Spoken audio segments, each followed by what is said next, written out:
দেখো বন্ধুরা, আজকে পাশের বাড়ি থেকে ড্রাগন গাছের কিছু ডাল নিয়ে চলে এসেছি। তো ড্রাগন গাছের ডাল থেকেই কিন্তু ড্রাগন গাছ তৈরি হয়। তো কিভাবে ড্রাগন গাছ তৈরি করছি সেটাই দেখতে থাকো।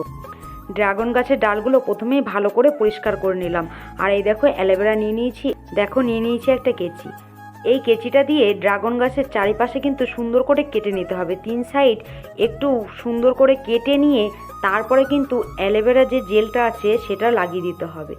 লাগিয়ে দেবার পরে এই গাছটা কিন্তু বসাতে হবে। পাশের বাড়ির ড্রাগন গাছটা খুব খারাপ অবস্থায় ছিল। আমার প্রতিদিন যেতাম আর মনে হতো ড্রাগন গাছটা ঠিক করে দাঁড় করিয়ে দেবো আর পাশ থেকে সাইডে যে ডালগুলো আছে সেগুলো কেটে নিয়ে চলে আসবো। তো আজকে তাই করে দেখো নিয়ে নিয়েছি ছোট্ট একটা বালতি, এর মধ্যেই গাছগুলো বসাবো।